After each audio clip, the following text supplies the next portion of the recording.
Nama saya Jafar Serigala. Okey. Majah kerja sini lagi. Ha? Ada. Dulu Kelang ni famous apa? Dia punya jalan dia memang macam atas permukaan bulan. Saya tahu, saya pernah duduk bulan. Wait a minute. Who are you? Korang kalau datang Kelang sebab apa? Sebab tukar tayar kat kedai papan kan? Sekarang tak payah dah sebab kat KL pun tayar dah murah ni. Selamat datang ke Kelang. Nampak tu? Apartmen Bayu. Dulu masa kecil-kecil saya rajin lah main basikal apa semua kat sini kan. Saya area kat sini, makan nasi lemak kan. Tapi kedai tu datang tadi dah tutup. So kami pusing-pusing balik. Oh, dia dah buka kedai baru lagi besar. Nasi lemak basmati. Jaga lori. Adik, Memang. nama saya Jafar Serigala. Okey. Majah kerja sini lagi? Ha? Ada. Tak ada dah Majah? Oh, dulu masa kecil-kecil saya makan nasi lemak. Okey, nasi lemak apa yang sedap? Kita ada nasi lemak ayam goreng, ayam rendang, ada daging rendang. Abang nak yang mana satu? Nasi lemak serigala. Nasi serigala belum ada lagi. Tak ada lagi? Tak ada lagi. Okey, saya nak nasi lemak rendang. Ayam rendang. Ya, ayam tu kaki belah kiri punya. Belah kanan tak nak? Belah kanan. Ayam kiri lelaki. Boleh. Okey. Dulu Kelang ni famous apa? Dia punya jalan dia memang macam atas permukaan bulan. Saya tahu, saya pernah duduk bulan.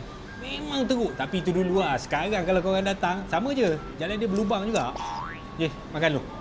Bismillahirrahmanirrahim. Seperti namanya, kedai ni dia pakai beras basmati. Sekejap lagi ada yang komplain, bang, nasi lemak dia kena pakai beras biasa. Ini makanan orang susah zaman dulu apa semua. Sebenarnya, dia pakai beras apa pun boleh. Sekarang dah zaman moden. Dia ikut mazhab lah. Kalau nak ikut base terus nasi lemak, dia ikut teori yang dikeluarkan oleh Chef Jafar. Nasi lemak dia kena basic. Lauk pun tak boleh ada. Dia ada nasi, sambal dan juga timun. Even telur ikan bilis tak ada. Itu makanan orang susah. Sebab tu nasi lemak tu dia masak dengan santan. Nak bagi nasi tu ada rasa.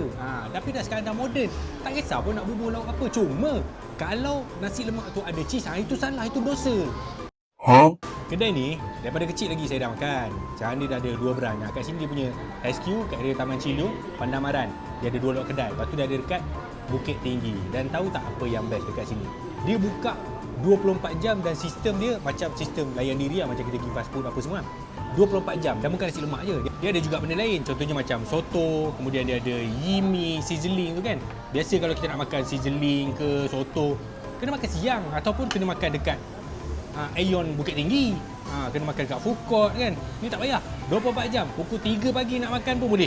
Dah lama tak datang Kelang. Jadi dulu saya pernah makan ada satu kedai nasi kandar tu. Memang top lah kedai tu. Cuma dia tak ingat nama dia. Saya cuba cari. Siapa yang tahu tu cuba komen dekat bawah. Tapi kedai ni memang on lah. Siapa suka nasi lemak basmati boleh datang sini. Tapi yang nasi kandar tu tolong. Siapa tahu komen kat bawah. Nasi kandar Kelang apa benda tak nama.